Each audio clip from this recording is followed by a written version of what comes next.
Coming to you from New York, New York, this is the official Gilded Age podcast. Hello, and thank you for joining us on the official Gilded Age podcast, your companion to the HBO original series, The Gilded Age. I'm Tom Meyers from the Bowery Boys podcast. And I'm Alicia Malone from Turner Classic Movies. Last week on the podcast, we took a trip to Brooklyn to visit with Peggy's family and spoke about the black elite of the Gilded Age. This week, we're heading back up to the Upper East Side of Manhattan to explore the roles men, women, and servants held during this time and how these huge houses were run. We'll also be talking to Miss Marian Brook herself, Louisa Jacobson, and to Thomas Cocoquerel, who plays Mr. Tom Raikes.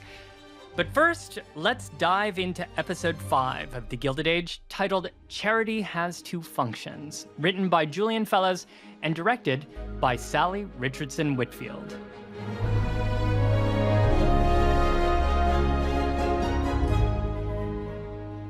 So, Tom, as always, this episode was packed with action and drama, but I'd like to begin with a quick overview of the key staff who were hired to run these houses. Yes, we've spoken about the wide variety of domestic helpers who made life comfortable, even extravagant, at both the Van Ryns and the Russells. So let's get specific, because after you mentioned Greg King's book, A Season of Splendor, The Court of Mrs. Astor in Gilded Age, New York, I, of course, had to run out and get a copy and read the chapter on the unseen armies inside these houses. Mm-hmm. And one fact I read was that the numbers of servants was another way that the wealthy could show status, like the Russells. Absolutely, yeah. If you had a larger team of domestic helpers, it probably meant that you had a larger house, right? And you had more money. And we certainly see that just by comparing the Van Ryns' smallish household staff to the Russells' army of workers. Oh, yes. And they could be dressed differently too, because we see that the Russells' footmen wear uniforms that are much more ornate than the Van Ryn staff. Yeah, and by the 1880s, you actually got bonus points for full livery dress. Butlers were always in black, but the more it looked like your footman had just been, transported from Versailles, the better. Or at least that was the intention. I think that Aunt Agnes would have found it a bit ridiculous and distasteful. And so she kept Jack wearing always, a rather conservative black suit. No frills on Jack. No silk tights. No velvet knickers on Jack. And no matter the number, there was always a hierarchy within the servants, because there was the upper servants who were the domestic staff, the ones that had the most personal contact with the family members, and then the lower servants who were more anonymous. They were lower paid, and they often did the bulk of the physical work. Mm-hmm. And at the very top of all of this was the butler, who ran the whole show. Here we have Mr. Bannister at the Van Ryns and Mr. Church at the Russells. And we see how they're always at the front door to greet and to direct things. They're in constant contact, with the master or the lady of the house. But they're also in the kitchen, giving orders and even keeping the conversation above board. Oh, yes, we definitely see that. And having an English butler was ideal. Absolutely, because remember that New York society, in many ways, was largely imitating European nobility. The new mansions, they were modeled on French chateaus or English manors or Italian villas. So yes, to have an English butler was yet another sign of status. And the butler also oversaw the meals just to make sure that everything was perfect. And served the meals along with a footman. And he served the wine too. By the way, Alicia, have you noticed how they're always drinking wine at lunch? Yes. Even Aunt Agnes gets into it. Well, I suppose, wouldn't you have wine with lunch in that dining room? I wonder if Aunt Agnes ever just had, iced tea. I cannot imagine that. But of course, there were also all kinds of rules around how to serve and how to dine, and the butler had to know all of that. Yeah. You mentioned Greg King's book, Season of Splendor, in which he points out that the right butler could also ensure that the master, the lady of the house, wasn't committing some horrible faux pas, that could embarrass them in front of company.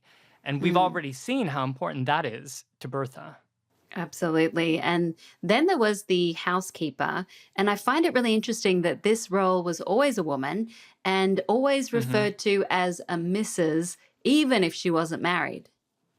Yeah, true. And in the larger houses, like the Russells, she really wouldn't be doing any of the actual cleaning herself, right? She'd be running the maids, she'd be meeting with the lady of the house, every day, really, to discuss any household matters and plans for the day. Yeah, she's like the go to person for the lady of the house. And in the Russell Hmm. household, the housekeeper is Mrs. Bruce. Exactly. And in the Van Ryn house, the housekeeper is Mrs. Bower, who is also the cook. Okay, so you mentioned the cook. So this is a real difference between the houses because the Russells have a French chef, Monsieur Bourdin, which Hmm. I imagine must have been particularly chic for the time. Yeah, they were paying a premium price, right, for a French chef, and that would get people's attention. It looks to me like the Van Ryns have a 5-person staff inside. There's Bannister, the butler, Mrs. Bauer, Hmm. the cook slash housekeeper, and then there's also Armstrong, Bridget, and Jack. So let's talk about Armstrong. She's a lady's maid, which means that she looks after Agnes and Ada. Yeah, we see her with Agnes. I'm assuming that she helps Ada and maybe even Marian sometimes too. I don't know. But the lady's maid would be in charge of helping her lady get dressed and get ready.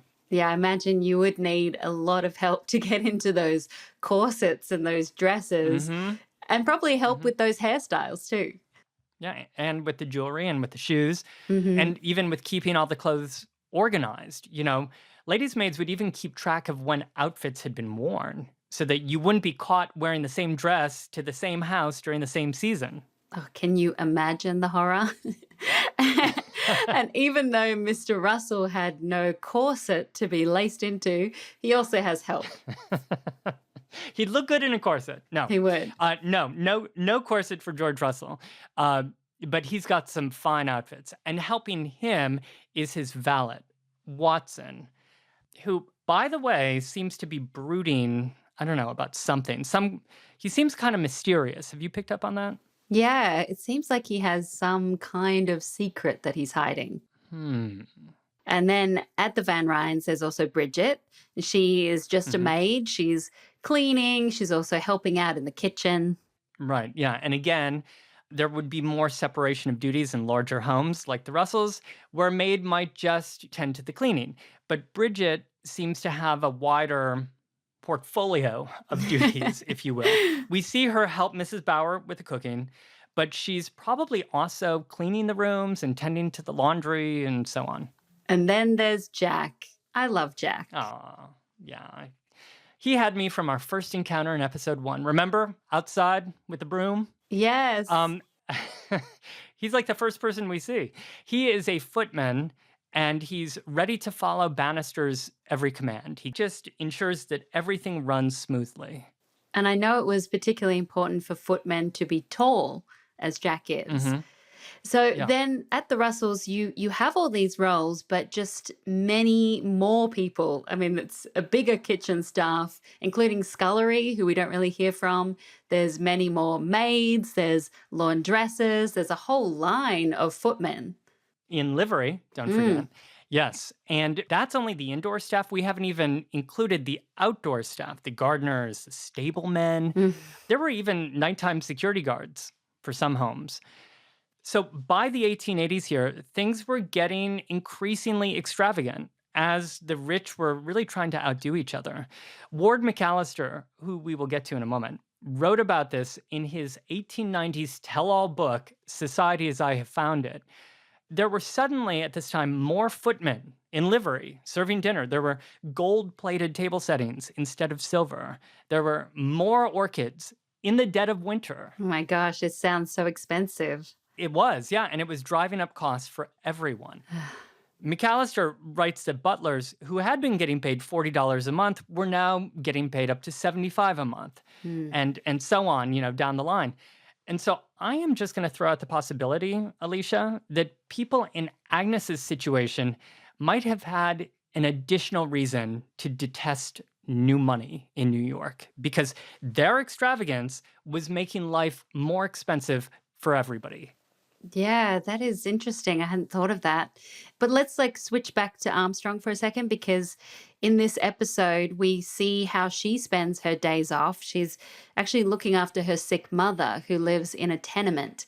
And these were buildings crammed with families who shared dark, cramped, poorly ventilated apartments. And there were thousands of tenement buildings constructed during this period. About 20,000 were constructed in New York in the 1880s and 90s alone. And this is in addition to the thousands that had already been built. And also many earlier buildings, even single-family homes, had been converted into horrible slums and boarding houses, just packing as many people into them as possible. And really, up until the tenement law of 1879, rooms didn't even need to have a source of outside air. Oh, gosh. So when you think about the millions of poor people who were passing through the city, including immigrants from all over the world, millions would live in tenements like these. Whew. By the way, I have to give a shout out to the Tenement Museum on the Lower East Side. You can still walk through various types of tenements at the museum today. Yeah, in our first episode of the podcast, we touched on the idea of tenements and how this was all the newly arrived immigrants could afford. And I can't imagine what kind of culture shock it must have been for the immigrants who were then employed as servants and suddenly found themselves working in these outrageous mansions. Probably felt like another planet, especially if, like Armstrong, they frequently stepped between these two social extremes. But actually, sometimes they really were linked because some of New York's wealthiest families owned the land that these tenements were constructed upon. And chief among them was the Astor family, who were even considered the, quote, landlords of New York. Wow. I wonder how often Mrs. Astor actually thought about that. Yeah. But for the servants, their living conditions weren't so luxurious either. No, in these grand mansions and such, most had tiny little rooms, hot rooms in the attic or windowless rooms in the basement. And they worked very long hours with few days off, which is why on the show we see them going for walks and escaping the house anytime they weren't needed and they'd been granted permission to leave. Well, over at the Russells, Mrs. Bruce hears that the housemaid Adelheid has an ambition to become Gladys's lady's maid after her governess was fired. And it's been mentioned several times that Gladys was too old to have a governess. So what exactly is the difference between a governess and a lady's maid? Well, a governess cares for a child or a young adult, in Gladys's case. There were nursery governesses to care for young children, but also, as we've seen here, finishing governesses. These were usually refined women, coming from middle and upper class families who would instruct young women in the subjects and the manners and skills that they would need in order to come out to society. And was a governess also kind of like a substitute parent? Kind of. That's an interesting point. Many parents, especially as we see here in these socially prominent families, really had little time to spend in actual child rearing. They were too busy attending to their social duties, planning events, running the house, whatever, their charities. But here, by suggesting that Gladys is ready to move on from a governess and have a lady's maid, well, that was like saying that she was a woman or she was nearly ready to come out. And Adelheid wants to be promoted to that post. Mrs. Bruce takes her dream seriously, approaching Gladys to ask what she thinks about her becoming her lady's maid. Before you ring for Adelheid, may I ask you something? She would like to be considered for the post of your lady's maid. I know. Do you approve of the idea? As long as I will have no more governesses. My mother may use Adelheid's inexperience as an excuse to hire a governess as well. But if we can avoid that, you like the girl. Very much. Then I'll see what I can do. You are the first person to ask my opinion on any decision concerning myself. Any decision whatever. I mean, that really speaks to the roles that young women had in these houses, because even though Gladys is rich, it doesn't mean that she has any power. Yeah, what could she do, right? There's actually a certain amount of irony here in that the older women or the adult women in the show seem to have all the power. Their husbands, make all the fortunes, but they're usually away in offices or clubs or something. But in society, women prevailed, which is Hmm. something that Julian Fellows brought up in our interview with him in our first podcast episode. Mm-hmm. And yet, they were almost powerless until they were out in society. Well, even though Gladys got in trouble for trying to sneak out to see Archie Baldwin, her parents decide to invite him over for dinner. And he seems perfectly lovely, but Tom, he isn't the prospective husband that Bertha imagines for her daughter. And she obviously comes up with a way to get rid of Mr. Baldwin. Yeah, and George goes along with his plan. I kind of feel like I sensed him second guessing there for a moment. Yeah. But then he just pushes right on through with a pretty cruel deal. He offers to take care of Archie's future career, but only if Archie promises to never see Gladys again. Yeah, it's kind of more of a threat because if Archie doesn't go along with the plan, George also threatens to ruin his career. Oh, right, yeah. This is a no-win situation for Archie. And Gladys and Larry totally know that something's up. I mean, they've gotten pushed off to the parlor by this time to try to enjoy an after-dinner drink, and they're clearly nervous. And sadly, we see that Archie has taken the deal. I mean, not that he had much of a choice, but what kind of man do you think Bertha is actually looking for? That's hard to know. Archie seems to have it all. Yeah, he's the son of a diplomat with houses on Fifth Avenue and, as we hear, in Newport soon. Yeah, and you would think that this would be immediately attractive to Bertha, but it seems like now she's, now that she's moving up in the world a little bit, her own expectations for her children are also getting an upgrade because she tells George that she wants more for them. And, I have to say here that the character of Bertha is quite similar to the real-life Alva Vanderbilt, the wife of William K. Vanderbilt, who in 1895 really would block her daughter Consuelo from marrying the perfectly nice young man who she had fallen in love with and force her to marry the English nobleman Charles Spencer Churchill, the 9th Duke of Marlborough. And that is how then Consuelo Vanderbilt became a duchess. But yeah, so I do think that we're seeing that Bertha has plans for Gladys. Right, and like you said, Bertha herself is moving up in the world. Aurora Fane organizes for her to meet the famous Ward McAllister during a luncheon, and Ward, played by the great Nathan Lane, seems to appreciate Bertha's tenacity. Shall I tell you what I think, Mrs. Russell? I think you have a very good chef. French, of course. Of course. And a fine palace of a house.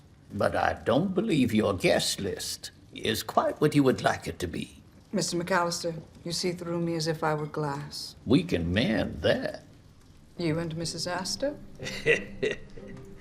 Me and the people I will introduce you to. I'd love to think you would be my protector.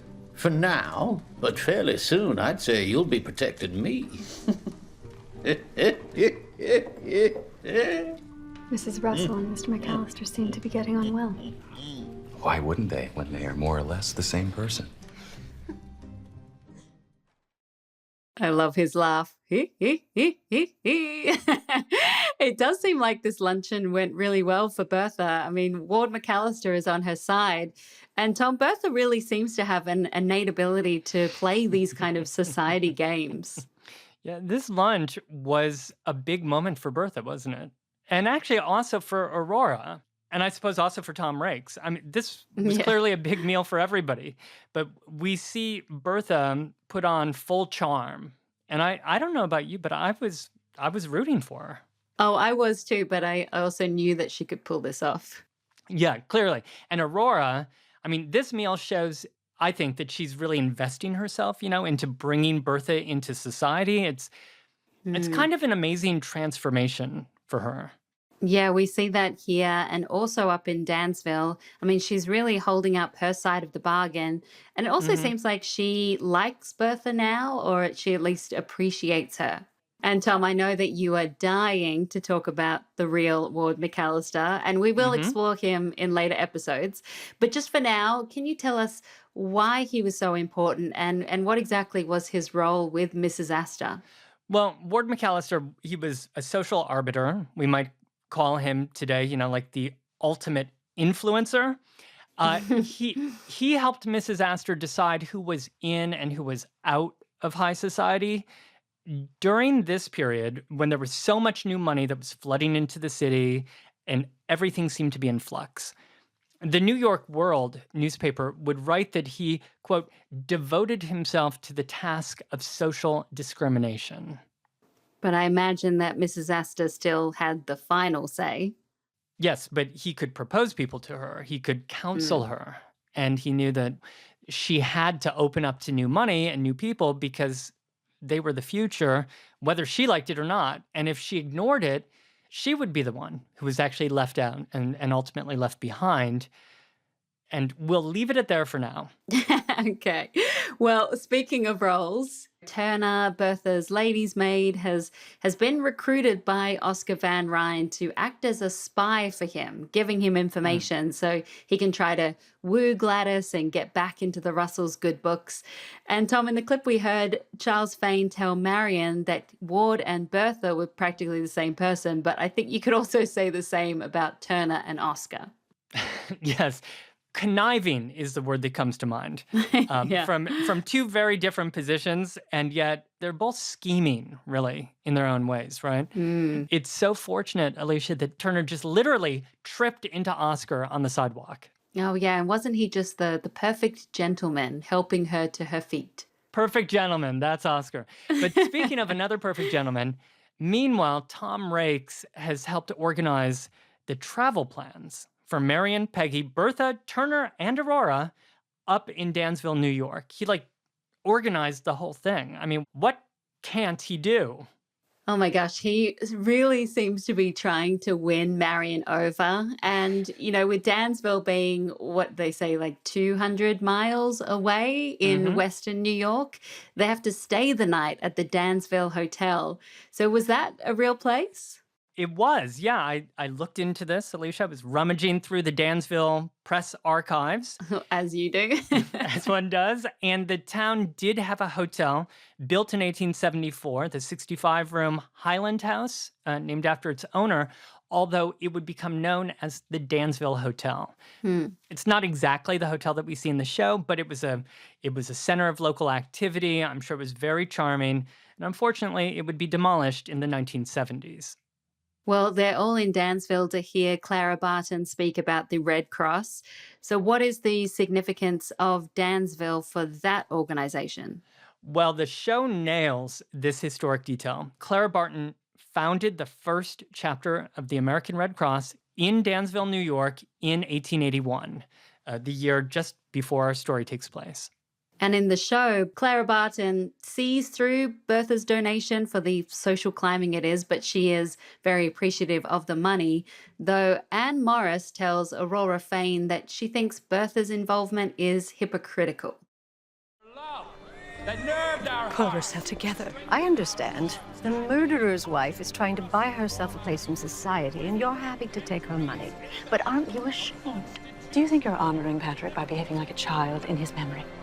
You have been defiled. Do you mean my presence has defiled Mrs. Fane? And now, let me welcome Miss Barton to address you. Thank you all for making this journey to be with me today at what I hope will prove a momentous announcement in the history of our cause, because it now appears that we will be opening not one new branch, as I'd originally planned, but thanks to Mrs. George Russell, we will be opening 3. Well done. Mrs. Russell, will you be so good as to join me, please? And Mrs. Russell strides proudly up to the podium. So, Tom, what do you think about Mrs. Russell's donation? At least it's for a good cause. Indeed, yeah. I mean, remember that the title of this episode is Charity Has Two Functions. As Agnes has pointed out, it can help those who are less fortunate, which is wonderful, but it can also function as a way into society among the ambitious. which she says should give us pause. Indeed, which brings us back to Bertha. She's obviously using the money to get into society. That's clear. And as you mentioned, everybody is in on it, right? Aurora knows it. She's even pushing it. Clara Barton knows it, and she appreciates it. And clearly, Anne Morris knows it too, and she can't believe that Mrs. Russell is being embraced by everybody. Yeah, Anne Morris is having nothing of Bertha. And you'll also remember that Anne Morris is the one who's been pushing Clara Barton and the Red Cross, hosting the event earlier at her house. So having Clara Barton then embrace Bertha is just too much. It's too much for her. Yeah, did you notice she takes the early train home and doesn't join them for dinner? Right. She clearly can't stand being around her. And it's probably better that she wasn't there, actually. When Barton brought up reaching out to Mrs. Chamberlain, that probably would have just pushed Anne Morris over the edge. Oh my gosh, she would be reaching for her smelling salts. Quick. Yeah, Aurora almost needed them, actually, when Marian offered to reach out to Mrs. Chamberlain herself. Yes.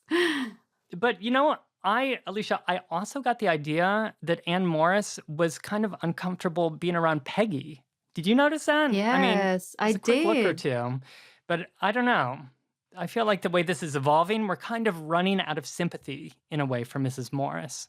Yeah, I agree. But back to Bertha's plan, because as well as being charitable and using donations to get into society, it seems like there's even a third function. It's almost like Bertha sees charity as being like insurance against some future tragedy that might happen with the railroad.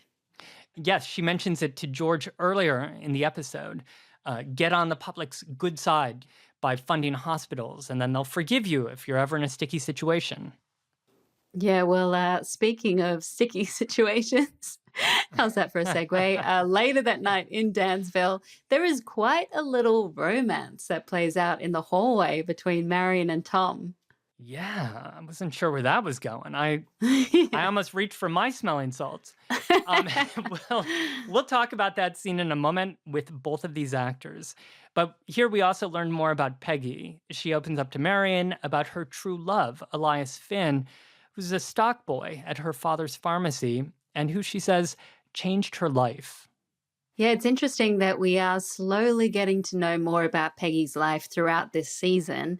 And, you know, Peggy and Marian clearly have their differences, but they can relate about the difficult relationships in their families. You know, Peggy has her relationship with her father, Arthur, and Marian with Aunt Agnes.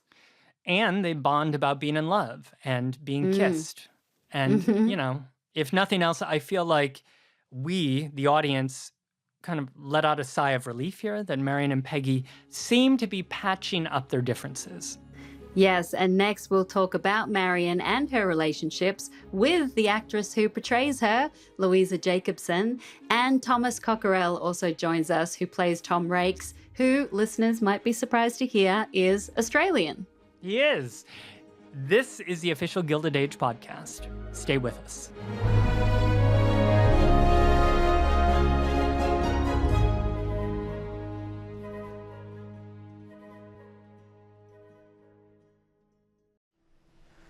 Well, I guess I must wish you good night.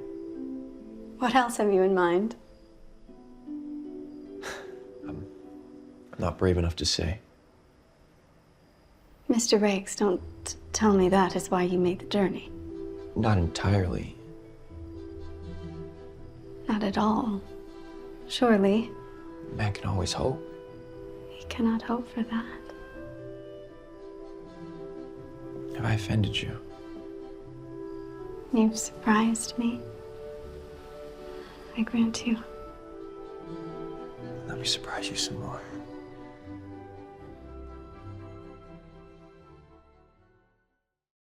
Well. Things have certainly heated up here in the hallway. Fortunately, Aunt Agnes is nowhere to be found, though Alicia and I are delighted to be joined now on the show by Louisa Jacobson, who plays Marian Brook, and Thomas Cocoquerel, who plays Tom Raikes. Welcome to you both. Thank you. Hello, hi, thanks for having us. We're so happy to have both of you. And Louisa, let's start with you because Marian is really like the audience's entry into this world of the Gilded Age. We learn about the rules alongside her. So in preparing for this role, did you learn about the Gilded Age and what surprised you about that? I would say everything surprised me about the Gilded Age. I had not really learned that much about this period in history for some reason.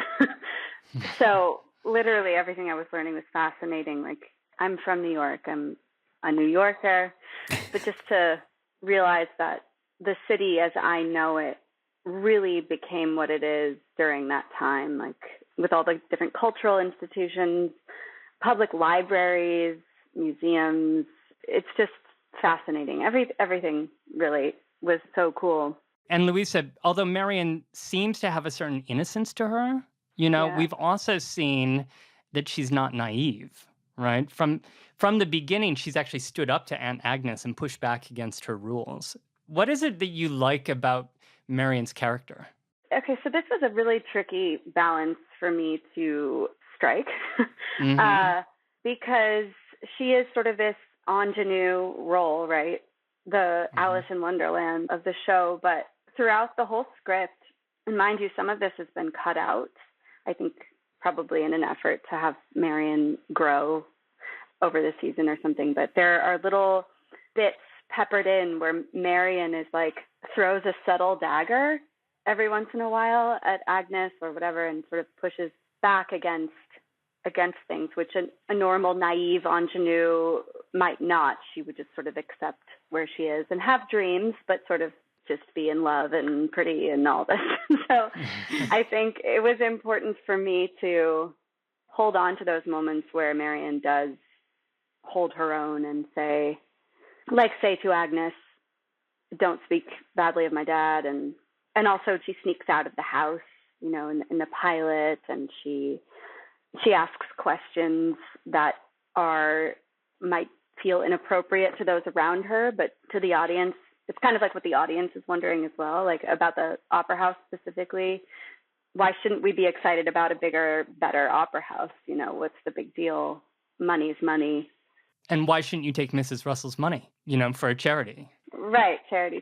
And that's part of like going back to this character is that she's sensible and kind and she's pragmatic, you know? Mm-hmm. But then when it comes to love, I think she does, you know, have that ingenue idealism and innocence. But, you know, to her credit, Tom has been there for her as a man, like in her life that no one else has before. And this has also been cut out, but he came to her house when she was selling all of her possessions away after her father died, and he stands up for her in that moment and also offers to drive her to the train in the morning. And I think that Marian doesn't forget a good deed, and he's sort of the only remaining thing she has from Pennsylvania. I think there's something comforting in Tom. There's like a feeling of home in Tom, and there's kindness in Tom. But she also isn't wanting to rush into anything. She's sort of wanting to make the right, smart, pragmatic decision. But she's also in love. So that's a fun conflict to play with. Yeah, and she also pushes back in her own way, right, against Aunt Agnes, you know, just in pursuing or going forward with this relationship with Tom. I'm curious, Thomas, how did you go about developing this relationship? I think in terms of our relationship, we built it from a place of that moment in the office. I think we both agreed, and speaking to Michael, the director, was that was like the first time they'd seen each other in a while. And Tom was older the last time they'd probably seen each other. They think maybe, you know, we kind of made up a backstory that maybe they'd gone to church together. And the last time Tom had seen Marian, she was a younger girl, and he didn't think much of her in that way. And then to see her now arriving, this beautiful young woman in a state of grief, it kind of changed things and changed his view of her. Yeah, well, a lot of the show so far is the relationship between Tom Raikes and Marian Brook, and you feel the chemistry of you both together. So, Thomas, when you were going through the casting process, what kind of chemistry reads did you and Louisa have to do together, and how did you start to build this relationship? I wish we had some. We just got lucky. That was it. Yeah, we didn't have any chemistry reads. We didn't have any actually. chemistry reads, yeah. Really? What is a chemistry read for those of us not in the business? So it's Oh, yeah. basically on my third session of callbacks, I was in casting the whole day, and they had finalists for the roles, and they would read like other roles that Marian had scenes with. So they would have me read with those actors who were in the final round, just to see how we read together. It's like American Idol. It's like American Idol of acting. Yeah, see how you go together. Yeah. Well, so if you didn't have those, then Thomas and Louisa, how did you start to build that relationship? You know, meeting each other for the first time, maybe on set or at the read through. We met, I think, at rehearsal, maybe. It was a rehearsal. That's it, yeah. Yeah, it was a rehearsal. And it's really hard not to have chemistry with Tom. Tom is like one of the most charming, handsome men I know. He's lovely, and he's just so kind and open, and he's got this gorgeous Australian accent. What's not to love? Yeah, make me gush. I was so nervous coming into it. I was like, oh my gosh, you know, I'm a support, and Louisa's leading this thing. I was like, I hope I can step up to the plate. And it was a piece of cake, though. We met, and I remember that first day we went for a long walk. Yeah. We walked home, and we actually were living in the same area in New York. And we could see, if you squinted, you could see each other's window and if the light was on or off. And actually, in COVID, when we couldn't really see each other or see anyone for that matter, because we were, you know, being safe, and we were talking through Morse code. Really, we were just flicking lights on and off to communicate with each other. I would always spy in those dark on times. Tom and see if he was still awake, like late at night. It's like, oh, Tom's still up. It's 2 a.m. He's partying. He's up reading. He's up reading late again, is he? I mean, that sounds like a scripted drama right there. I know. Yeah, exactly. We also had conversations, like the rehearsals were chances for us to have conversations, like Tom had mentioned, about Marian and Tom's backstory. And I think that really helps to solidify some sense of a history between the two of us. There's two things you have to work on with something like this. I think it's the rehearsal period where you're talking about Marian and Tom and their relationship and how they get along. And then that chemistry is informed by the real relationship and the real hopeful friendship that you have with your castmate. And those two things need to kind of be sorted out and well worked out before it works and flows properly. I think we were lucky that we both kind of did do the work and came to set ready to play and had a fair idea of what we wanted to do with these characters. And then on top of that, we just got lucky with a wonderful friendship between the two of us. And that lends to, I think, a pretty easy and well-flowing chemistry in the show itself. Tom, me, and Ben Allers, who plays Jack, the footman in the Brook house, we were friends, and I remember I cooked dinner for them one time in my apartment in Williamsburg. It was lovely. So cool. But it's funny because there's a scene where that clip you just played, that was the second time I think Marian and Tom had a kiss in the shooting process. But that one was technically in the story, that's the first time. Mm-hmm. We had to pretend like the second one was the first one and the first one was the second one, and how to go about that without also being, you know, weird and nervous too, because right, or like it's without having the thing. first kiss in the story feel too like familiar and sexy, because it technically had to be new and maybe a little bit awkward, or, you know. Right. Yeah, a bit nerve-wracking. Yeah, that was also something interesting to work with. Like, I was working with the assumption that Marian was a virgin. And I don't think she's ever kissed anyone before. So that's kind of an interesting challenge as an actress in 2022. You know, that's definitely not my experience at this moment at 30 years old, but I had to really ask myself what that must be like for Marian in that moment. And Thomas, I imagine that you must have spent time thinking about, you know, what Tom's intentions were during that Dansville scene. Absolutely. I think I had a very clear understanding of where he was coming from, and I think it actually may have differed from Michael's and even Julian's and maybe Louisa's. I think we all came at various points of different angles, but settled on something quite clear. But I think he just feels for her from the start. You know, he wants to take care of her, and then from there, I always felt like it was a very earnest and honorable approach. But as he moves to this city and as he finds his way around this new society, there's certainly pulls in different directions. Yeah. While we're on that dangerous tightrope, Louisa, in this episode, I mean, Thomas just mentioned that it's really your character. It's Marian who introduces him into society, right? With this lunch at the Fane's house that Ward McAllister attends. But then by this scene in the hotel, by this famous kiss, she's also, I think right before the kiss, she's warning him that a lot of this may come to an end one day, right? So it seems like she's wrestling with something at the same time. And I wonder if you can speak to that. Yes. I mean, I think we see how money can affect relationships, even now, today. Mm-hmm. But in that, for instance, with Cornelius Eckhart III and Ada, you know, and Agnes has a talk with him, and she says, she doesn't have any money. You're not going to be marrying a meal ticket. Yeah. And he leaves. Off. Yeah. And it's like, I think that Marian, like you said, she's idealistic, but she is not naive. She had a father who gambled all his money away. She's very observant of how powerful money can be in this world. And she knows that if she doesn't have any, it puts her at a disadvantage. She's kind of like me in that sense. That's where I really connect with Marian. She's very, very thoughtful and goes through everything in her head. Like, I don't think he's distracted by the glamour and glitz of everything. I don't think that's what he's after, but maybe he is. And I just have to cover my bases and like make sure and be careful and make sure he knows that if he marries me, he won't have any of that. Just so that Marian can feel safe with her decision. She wants to like really make sure this is the right one. I think that's the interesting and opposite thing with Tom. I think he is kind of naive. He's blinded to the fact that money could change things. I think he really only sees what is in front of him, you know. And I think as soon as he sees Marian, that's it. You know, it's Marian. And she's going to New York. Okay, cool. Let's go to New York.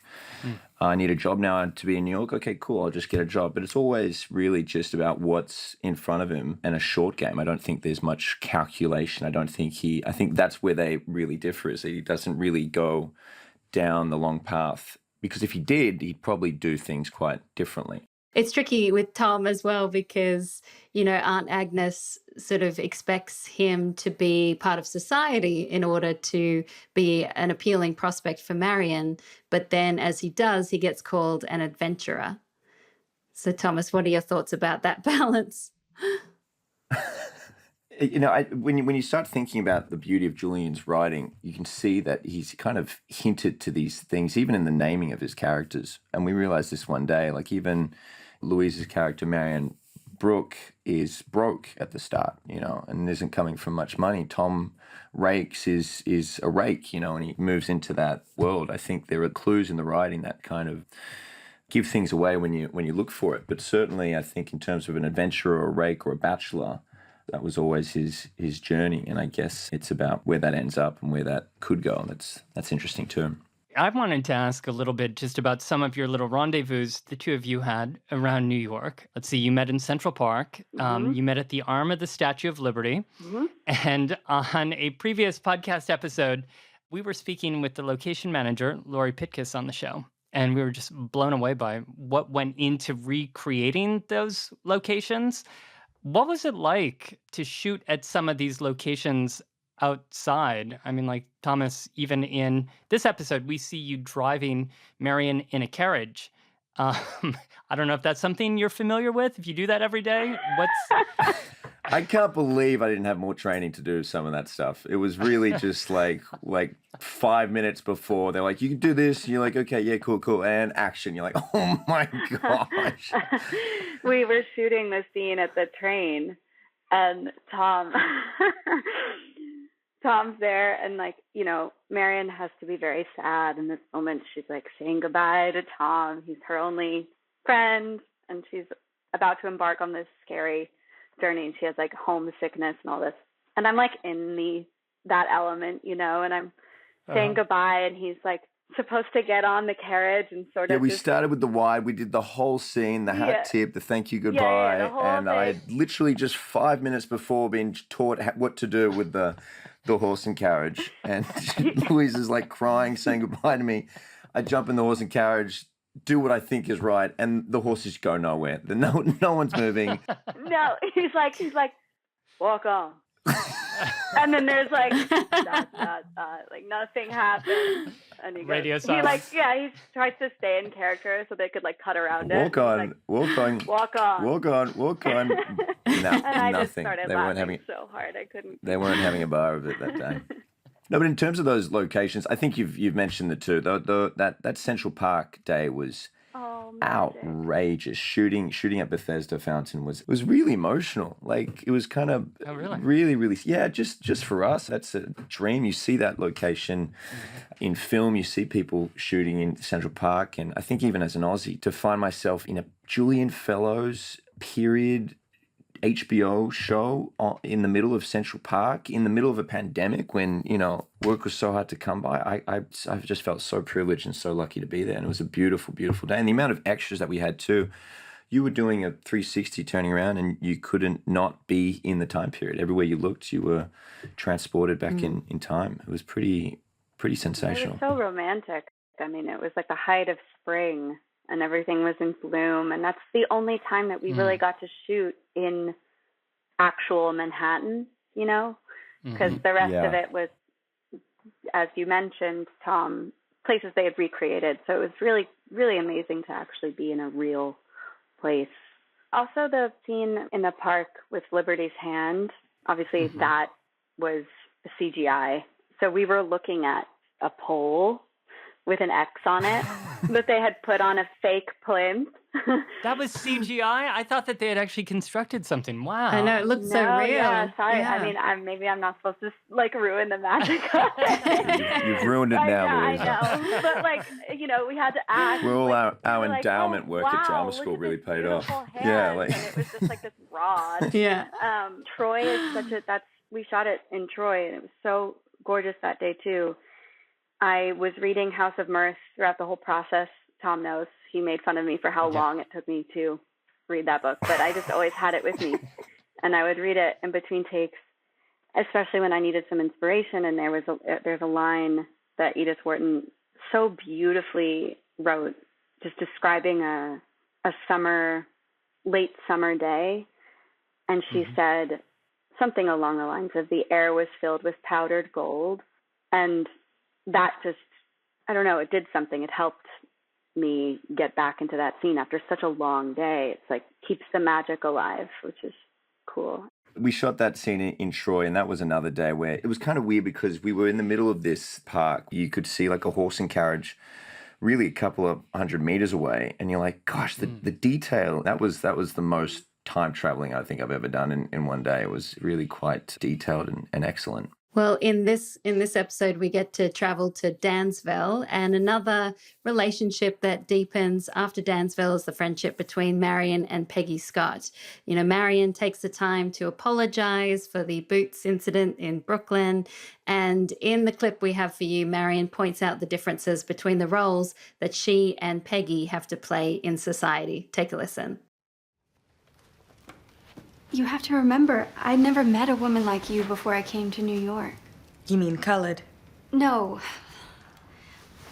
More that you and Clara Barton are your own people.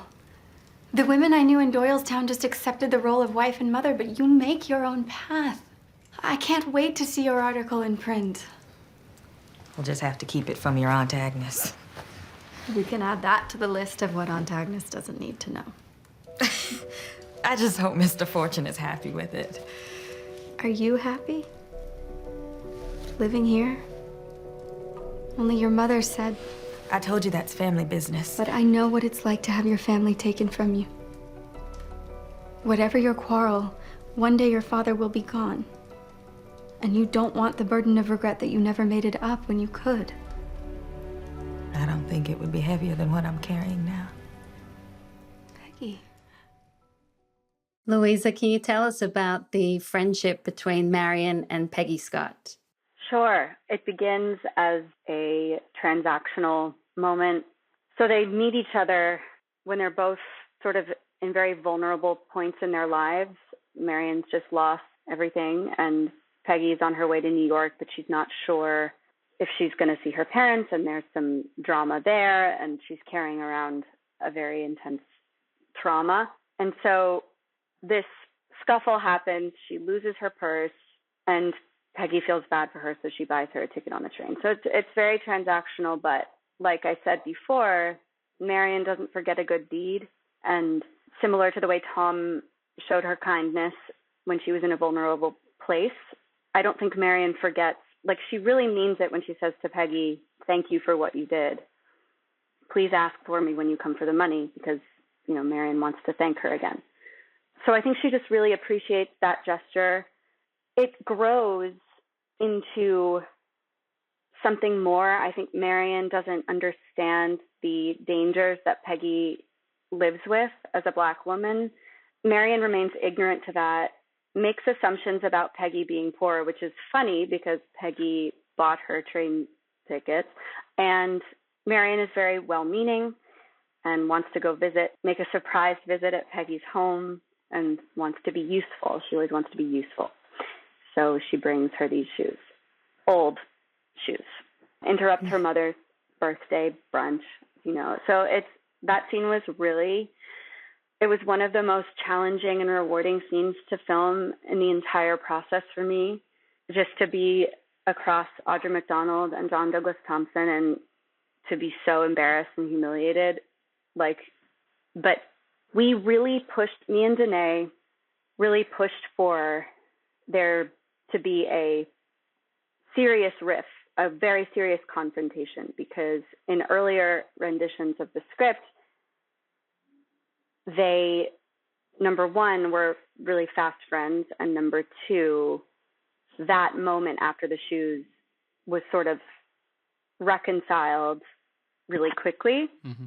And we said, actually, this needs to be a bigger rift, because the only way that their friendship can actually grow into something meaningful and is if there's a real big rupture or moment where I have to get Peggy's trust back. In this episode, you see that when you go to Peggy's room, right, and you try to kind of like get it to kickstart the friendship again, and she kind of says, look, like, we had a falling out, let it go. Mm-hmm. Yeah, I live my life. It's hard. It's actually hard for the audience, you know, because you're invested in that relationship. You want the friendship to work. Exactly. That scene that you just played, that's the first time I've heard it. I cringe when I listen to my voice. But it's true. I think, you know, even in that, we see glimmers of Marian's ignorance in some way. Like, yes, it seems like Peggy is so driven and has such an amazing career opportunity and path. But what she doesn't understand is that there's so much inequity between the two of them still. But regardless of that, she is truly inspired by this woman, Peggy, and is glad to be her friend and honored to be her friend. And I think Peggy's character has made Marian's character more interesting, in my opinion. Like, sometimes it's hard to play an ingenue because you see everyone else has these like really clear tracks, what they're after, and they have big personalities. Carrie Coon gets to be bitchy, and Cynthia Nixon gets to be sweet, and you know, Agnes is and I just sometimes felt like, oh, I'm just like a pretty girl who's just here, but I think that there is an exception to that in Marian's, number one, determination to be friends with Peggy and her love for Peggy, and also in her determination to make this choice with Tom. Yeah, I love Peggy and Marian's relationship. I think the way that it evolves is not so, you know, some people might say it's improbable, but I have interracial friendships and it's not without complication. And I hope it'll spark some dialogue between people in the world now if they watch it. Yeah. Yeah. Yeah, and you were mentioning, Louisa, some of the incredible cast members. Thomas, what was it like for you to come on this set where we were trying to count, Tom and I, how many Tony Award winners there are on this cast? It's outrageous. It is. It's outrageous. It's the first few weeks was just really, really daunting to believe that you could be amongst and in and amongst that caliber of talent. It feels insulting. You're like, how the hell can you belong here and really stand on your own 2 feet and feel like you deserve to be here? But everyone is just so lovely and so grounded. Nathan Lane, we had a lot of time with Nathan Lane too, and he was just so freaking funny. Oh my God. we were just we were peeing in our pants with laughter. I know. We just they say on everything there's always a problem on every set. And if you can't find the problem, then it's probably you. And on this, everyone was just so kind and lovely and open and ready to play, ready to work, and ready to give it their best. So I'm convinced I was the problem, I think, because I couldn't find one.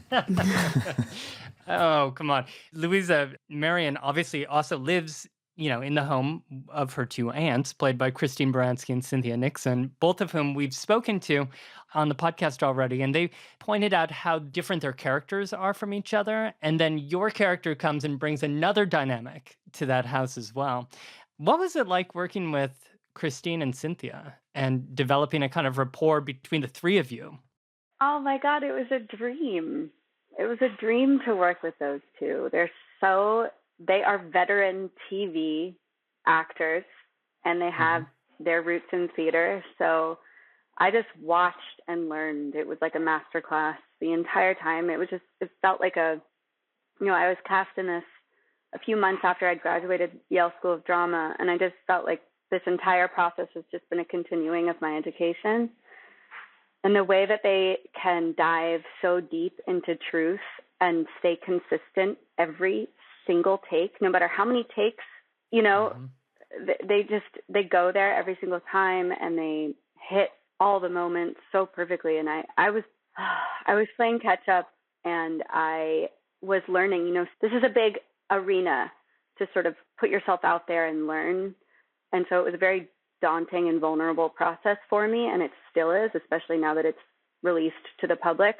But I don't know what I would have done had I not been surrounded by that much support. They were so nurturing and lovely, and Christine just has this regal manner about her, and it worked for Marian. At first, Louisa was like intimidated by her, of course, because she's just so regal. She's like a queen. The same with Cynthia. I have so much respect and admiration for them. But at the same time, when you're working with them in that setting, you realize that they're doing the same thing as you are, and they are worried about the same things, about getting the scene right. And so it's humbling. It's like we're all here doing the work. Well, one question that we're asking everyone on the show, especially to you, Louisa, what is it like wearing those costumes? I imagine there must be great pleasure, but also a lot of challenge as well. It's a blessing and a curse. I think childhood me, 6-year-old me, would look at myself in the show and just be like, obsessed. There were times when I just felt like a princess, but it also was really horrible. To wear a corset for 13 hours a day was really taxing on my body and my psyche. I didn't sleep on my side for many months of shooting because it was so tender. Oh, wow. And I think that the costumes were an integral part of how I stepped into the character and stepped into the world, and to understand what it felt like to be a woman at this time, and I think the constriction of the corset and the costumes that went up to my neck, and add on top of that the COVID mask. It helped with my Louisa's experience of feeling like, I want to do more than this. Like I want to break these boundaries. And I think that I was told by one of the directors to like work with that feeling, because I think a lot of the time I came in sort of guns blazing, ready to go. And they were like, you have to dial it back, because at this time, self-control, as you know, Tom, was like No, I don't know. Was a thing, right? You couldn't, like, in public, you couldn't be too excited or too upset, or you had to have this self-possession. And I think that was a tricky thing to balance. Like, how do I be active but also be polite in this time and dial it down? So the corset helped all of that. We found that interesting, even when their flirtation and their chemistry was interesting to try and, like, what is forward in 1883, you know, compared to today, and how do you let yourself be known, or, you know, how do you flirt in the olden days? Like, it was interesting to see what was too much and what was allowed. But even removing a glove was pretty exciting stuff. Yeah. Well, which makes the scene then in today's episode where you kiss in the hallway up against a bedroom door, basically. I mean, that's downright scandalous. It really is, but it really is. And it's almost borderline wrong, you know. I mean, it makes for good TV. No, but it makes for good TV. But it was kind of a bit of work for me trying to understand how this could be done, you know, with the right intentions and coming from the right place and from an earnest place, and not be creepy. Yeah, exactly. They say a good actor's always, you know, defending their characters, like a good lawyer always defending. And having to find a way in to understand, because it is so forward, it is so past the line that is drawn, but you also can't stop trying to understand Tom's natural, masculine, you know, emotional wants in that moment and how he felt, and navigating that was an interesting thing to do. Yeah, it's certainly an exciting watch. Well, Thomas Cocoquerel and Louisa Jacobson, thank you so much for joining us on the official Gilded Age podcast. Thank you for having us. It's an honor. Wow, Alicia, that was so much fun. What a great conversation with us two. Yeah, they were both so lovely, and I loved hearing Louisa talk about the relationship between Peggy and Marian and how the conflict was so necessary. I thought she was so thoughtful with the way she spoke about that. She was, yeah. And I loved imagining that Louisa and Tom and Ben Ehlers, who plays Jack the Footman for the Van Ryns, that they actually are friends who live in the same neighborhood. And they were eating together over at Louisa's Williamsburg apartment. I mean, that's gold. That is just, it's amazing to imagine that. Yeah, I would have loved to be there, but make sure you join us again for another episode of the official Gilded Age podcast, because next week we have more interviews with the cast and crew. And I'm excited because our subject will be entertaining and etiquette. There's so much to discuss. So much to discuss and so much for me to learn, but don't forget to watch new episodes of The Gilded Age, airing Mondays on HBO and HBO Max, and then tune into our next podcast. Bye, everyone. See you soon.